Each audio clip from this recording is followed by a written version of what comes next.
여러분 안녕하십니까. 안종현입니다. 생생경매 10강입니다. 화면에 오시니까 실질적 경매 중에서 임의경매, 즉 법원 경매는 실질적 경매와 형식적 경매 이렇게 두 가지로 나누어집니다. 근데 특히 실질적 경매의 경우에 있어서는 임의경매와 강제경매 이렇게 두 가지로 또 구분이 되거든요. 이번 10강에서는 임의경매에서 1번에 보시니까 채권 회수를 목적으로 하는 임의경매, 즉 담보권 실행 등을 위한 경매다. 일단 그렇게 나와 있고요. 그러니까 임의경매 종류로서는 우리가 통상적으로 경매 정보지를 보시게 되면요, 건저당권자가 경매 신청하는 그런 경우가 상당합니다. 즉 이제 건저당권자의 임의경매 신청, 건저당권의 담보권이거든요. 담보권이니까 담보권 실행이 되는 거죠.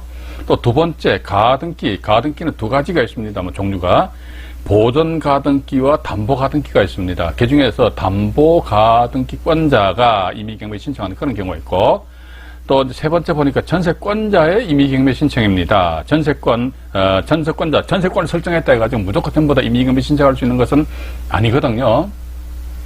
즉 토지와 건물 전부에 대해서 전세권이 효력이 미쳤을 경우에만이 전세권에 기해서 임의경매 신청할 수 있다. 원래 전세권은 담보 물건이 아니고 용익 물건이지 않습니까? 사용하고 수익할 수 있는 물건임에도 불구하고 전세권 효력이 토지 건물 전부에 대해서 미쳤을 경우에는 전세권에 기한 임의경매 신청을 할 수도 있다. 담보권처럼 이 경매 신청할 수 있다.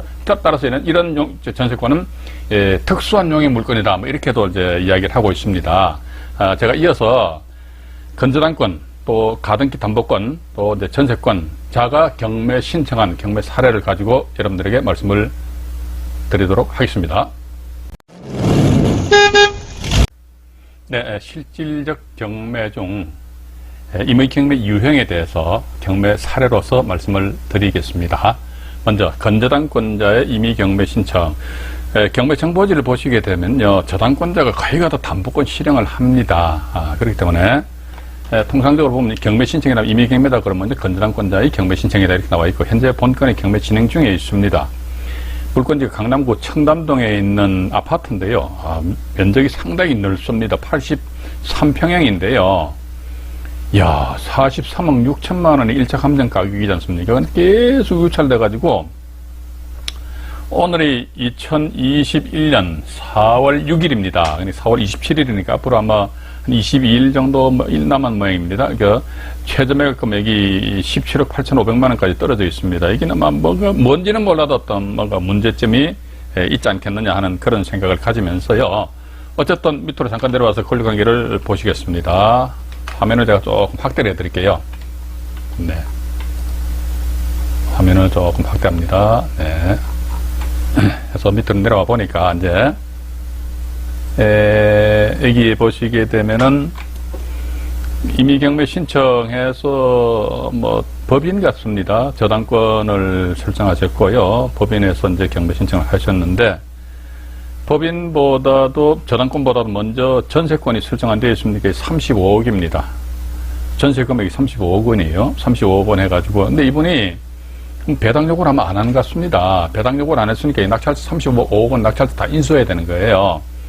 그래서 여기 경매 정보지상에도 보시게 되면은 35억 원 인수 이렇게 나와 있습니다. 35억 원을 인수를 해야 되기 때문에 당연히 위에서 우리 조금 전에 경매 그 과정을 봤습니다만은 당연히 43억 6천만 원에서 이 금액이 떨어졌다는 것입니다. 근데 83평형이다 보니까 거래가 별로 없어요.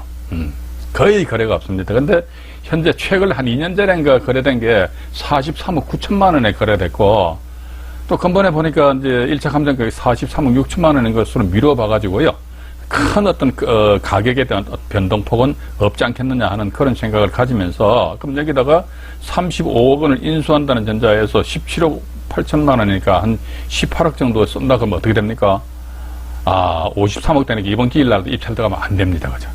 이번 기일날 입찰 들어가시면 안 되고, 아마 어쨌든 35억 원을 인수한다는 전제 하에서 이렇듯이 화면에서 보시다시피 저당권자가 자기 채권을 회수하기 위해서 경매 신청했다. 이게 임의경매에서 이제 실질적 경매다. 일단 그렇게 보시고요. 그 다음 밑에 이 보면은 먼저 우리 경매인들은 뭐 이런 저당권, 후순위 저당권이나 압류에 대해서는 그렇게 크게 신경 쓰실 필요가 있다 없다. 크게 신경 쓸 필요는 없지 않겠느냐 하는 그런 생각을 가지게 됩니다. 밑에 또 보니까 소멸되지 않는 등기부상 권리해가지고요. 제가 빨갛게 박스로 표시해놨습니다만은 2019년 11월 4일 접수 전세권 등기는 말소되지 않고 매수인이 인수한다. 뭐 이렇게 표시되어 있네요. 그리고 본건에 실제 거래 가격을 제가 나름대로 첨부를 했습니다. 보니까 2019년도 4월 달에 43억 9천만 원에 거래가 나가서 그럼 지금까지는 거래가 한 건도 없어요. 거래는 거의 뜸하지 않느냐 그렇게 생각하시고요. 자, 이제 두 번째 이제 담보 가등기, 가등기도 보면은 가등기 종류가 두 가지가 있습니다. 보전 가등기가 있고 담보 가등기가 있어요. 우리가 은행에서 돈을 빌리면서 저당권을 설정할 수도 있겠지만 그런데 담보 가등기 설정할 수 있습니다. 담보 쪽으로 가등기 설정해 주는 거예요. 그렇지 않고 보전 가등기는 뭐냐? 뭐 간단하게 말씀드릴게요. 보전 가등기는 뭐지? 그러니까 내가 이 집이 갑 명의로 되어 있는데 을이라는 사람이 하고 갑하고 매매 계약을 체결했어요. 그러다 보니까 이제 을은 이제 갑한테 계약금 넣고 중도금 넣었는데 야, 이 사람 갑 관상을 보니까 영 이상해. 그러다 보니까 잔금을 집어넣기 전에 이 사람이 또 다른 사람한테 이중으로 팔아먹고 또 어딥니까? 야반도주 할 수도 있지 않습니까? 그런 측면에서 을 입장에서는 갑에 대해서 이런 권리를 요구합니다. 보전 가등기 하나 설정해 주시오. 무슨 보전 가등기 하니까? 어차피 내가 당신한테 잔금을 다 집어넣게 되면 당신 명의로 되어 있는 소유권이 나한테 넘어올 거 아니에요. 따라서 앞에 보니까 나한테 넘어오니까 소유권 이전이다, 소유권. 소유권 이전 청구권에 대한 보전 가등기를 하나 설정합시다. 이렇게 됩니다. 그러니까 이런 경우는 갑과 을 간에 있어서 분명히 금전 등이 왔다 갔다 한 것은 맞습니다. 그죠? 돈 왔다 갔다 했잖아요. 역시 마찬가지 내가 은행에서 돈을 빌린다. 가등기 설정한다. 역시 마찬가지 돈이 왔다 갔다 한 건 마찬가지인데 돈이 왔다 갔다 한 것은 똑같은데 그런데 그 성격은 틀리다는 것이죠. 여기에서 보전 가등기 상에 있어서 돈을 왜 줬느냐니까 을 입장에서 안 물어봅니다. 왜 당신은 갑한테 돈 줬느냐? 나는 갑 명의로 소유권 이전된 것을 내 걸로 가져오기 위한 것이다. 즉 소유권을 내 걸로 가져오기 위한 것이다. 그죠? 그러면 이제 반대로 이제 담보 가등기랑 담보 가등기. 담보 가등기 설정했다면 왜 담보 가등기 설정했어요? 그럼 내가 저 사람한테 돈 꾸어줬어요. 돈 꾸어준 거하고 가등기 같은 경우 돈 준 거하고 색깔이 틀리죠. 돈 준 목적이 틀리잖아요. 그죠? 그렇기 때문에 이게 우리는 가등기, 담보 가등기, 보전 가등기 이렇게 두 가지로 나눠지는데 문제는 실무에서 보면요. 부동산 등기부 등본을 보면은 가등기 형식만 가지고 이게 담보 가등기다, 보전 가등기다 이렇게 우리가 확정적으로 판단할 수가 없습니다. 그러니까 그 등기 형식만 가지고는 담보 가등기인지 보전 가등기인지 여기에 대한 어떤 판단을 할 수가 없다는 것이죠. 따라서 우리 투자자 입장에서 최선순위의 가등기가 설정되어 있다는 것입니다. 그랬을 경우는 상당히 주도 면밀하게 접근을 하셔야 된다는 것이지요. 가등기 관련해서는 제가 다른 파트에서 설명을 드리도록 하겠습니다. 자, 두 번째 담보 가등기 권자의 임의경매 신청이 이렇게 나와 있습니다. 전라북도 김제시에 소재한 아파트네요. 아파트 이거는 뭐 이미 낙찰이 되었습니다. 낙찰이 되었는데요. 이 보시게 되면은 이제 가등기 해가지고 가등기 조모시죠. 임의경매입니다. 조모시입니다.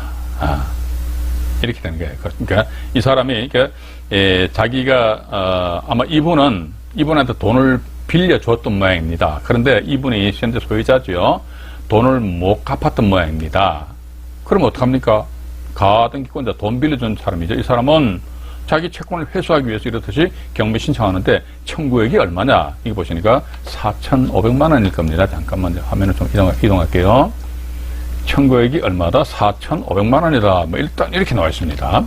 이렇게 나와 있고, 근데 이런 상황이라면요, 이 가등기는 선순위로 가등기가 설정되어 있지 않습니까? 그럼에도 불구하고, 우리는 믿고 입찰 들어가셔도 큰 문제는 없다 이거죠. 왜 그러니까 가등기권자가 임의경매 신청하였다는 것은 이 사람이 서류를 구비해가지고 법원에다가 제출했을 거 아닙니까? 그럼 법원에서 그거 보고, 이게, 만약에 이 가등기가 담보 가등기가 아닌 보전 가등기다 그러면요, 법원에서는요, 그 신청 서류를 아마 접수를 안 받을 겁니다. 근데, 보니까 담보 가등기구나. 당신이 집주인한테 돈을 꾸어줬구나.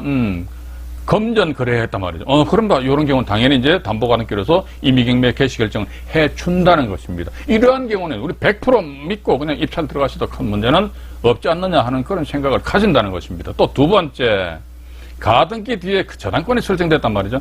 그럼 이 저당권 설정을 한 이 사람 입장에서 봐가지고 이 자기보다 앞서 가등기가 설정되어 있으니까 이 설정된 가등기가 담보인지 보존인지에 대한 나름대로 조사 분석이 뒤따라야 된단 말이죠. 근데 이게 만약에 보존 가등기임에도 불구하고 부동산 껍데기 보니까 대단히 이뻐. 그래서 그냥 단지 돈을 빌려주고 저당권 설정했다면 이 사람 진짜 바보입니다. 그런 측면에서 가지고 이게 좋아, 내가 당신한테 돈을 구워주는데 보니까 가등기 설정돼 있는데 이 가등기가 무슨 가등기야? 담보 가등기야, 담보 가등기. 그래, 알았어. 담보 가등기다 그러면 이게 가등기 1등, 이게 저당권이 2등 이런 식으로 이제 배분이 된다는 것이죠, 그죠? 일단 그렇게 이제 여러분들이 좀 이해를 하시면 되실 것 같습니다. 그래서 나머지는요, 제가 볼 적에는 선순위에 가등기 돼 있다 했을 적에 제가 솔직히 말씀드립니다. 간혹가다 이런 영상물 보게 되면요, 자기네들 선순위 가등기 전문이라고 막 이렇게 영상물로 이야기하시는 분들도 계시는 모양이더라고요. 물론 뭐 나름대로 자신들은 있으시겠지. 그런데 제가 보는 관점에 있어서는요, 제3자입니다. 우리 경매인들은요. 경매인들이 제3자잖아요. 어떻게 용빼는 재주 있습니까? 우리 솔직히 깨놓고 이야기하자고. 용빼는 재주 없잖아요. 근데 어떻게 자기네들은 뭐 선순위 전세권, 선순위 가등기는 무조건 말이지 그냥 우리가 다 처리할 수 있다. 이런 식으로 막 큰 소리 똥똥 치는지 전 도대체 이해를 못하겠다는 것입니다. 저 같으면은 선순위에 가등기 있다 하더라. 그런데 보니까 본인이 가등기권자가 직접 임의경매 신청했다. 그럼 이게 담보 가등기구나. 그건 제가 입찰 들어갑니다. 그렇지 않고 선순위에 이렇듯이 가등기가 설정되어 있는데 다른 제3자가 경매 신청하는 거예요. 이 사람 가만히 있어요. 가만히 있습니다. 그럼 이게 담보 가등기인지 보존 가등기인지 우리가 조사를 해봐도 알 방법이 없다. 그럼 저 같은 경우 이런 물건 입찰 안 들어갑니다. 이거 왜 들어갑니까? 만약에 담보가 아닌 보존 가등기다 그러면요, 내가 낙찰 받고 나서 이 가등기가 나중에 본등기를 휙 해버리면요, 낙찰자 소유권 상실한다니까요. 선순위 가등기가 나중에 본등기 암으로 인해서 소유권 상실한 그런 경매 사례 제가 한 3건 정도, 4건 정도 가지고 있습니다. 그거 나중에 가등기 파트에서 강의할 적에 여러분들한테 그 사례를 직접 보여드릴게요. 그러니까 낙찰 받아가지고 기분은 좋았는데 조금 있다 보니까 뿅 해가지고 소유권을 상실한 그런 경우가 없지 않아 있다는 것입니다. 그렇게 보시고요. 이게 제가 이 사건 관련된 등기부 등본을 제가 잠깐 첨부를 했습니다만은 여기 보시는 소유권 이전 청구권 가등기 매매 예약 이렇게 되어 있거든요. 매매 예약, 대물, 반환 예약 이렇게 표현이 되어 있습니다. 근데 통상적으로 우리가 매매 예약이다 그러면요, 보존 가등기를 이렇게 보는데, 근데 이 매매 예약에 의한 이 가등기권자가 밑으로 임의경매 신청을 했단 말이죠. 임의경매 신청을 하셨는데 보니까 가등기권자 조모 씨입니다. 이분이 채권자 이분이잖아요. 주소주도 봉동읍 둔산리 백실에 똑같죠, 그죠? 아마 이게 아파트 같습니다. 그러니까 그렇다면 이게 매매 예약이라면 보통 우리가 볼 때 보존 가등기를 보는데, 등기 형식은 보존 가등기일지라도 실질적으로 돈을 구워줬다고 하면 보존 가등기가 아니고 담보 가등기라는 겁니다. 그러니까 등기 형식만 가지고 가등기의 실체를 우리가 판단해서는 안 된다는 겁니다. 등기 형식은 보존 가등기인데 실제 돈 어떻게 됐어? 돈 빌려줬어요. 그건 당신 담보 가등기야. 이런 식으로 우리가 이제 판단을 하셔야 된다는 것이지요. 자, 그리고 마지막으로 이제 전세권자가 경매 신청한 경우입니다.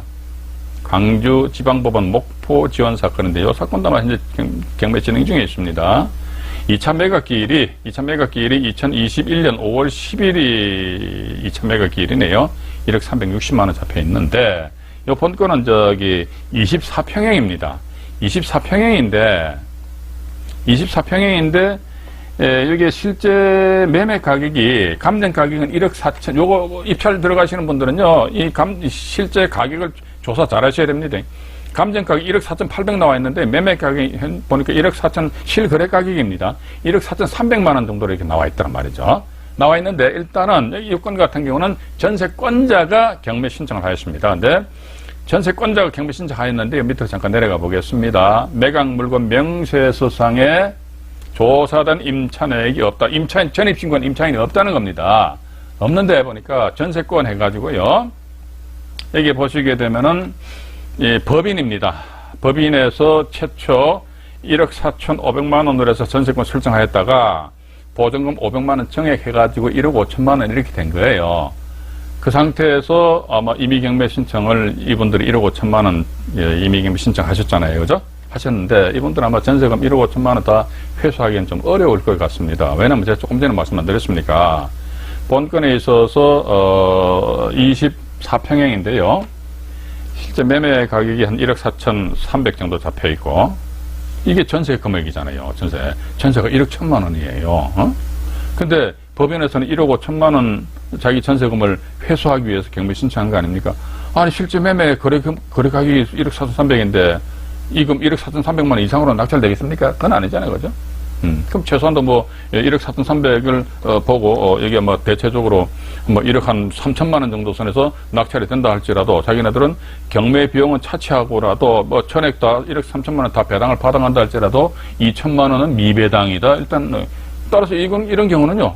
예를 들자면요. 이렇게 보시면 됩니다. 법인에서 전세권 설정했거든요. 법인에서 전세권 설정했는데 근본에 1억 360만 원이지 않습니까? 만약에 이거 1억 1천만 원에 낙찰 받습니다. 그럼 법인 전세금액 1억 5천만 원이지 않습니까?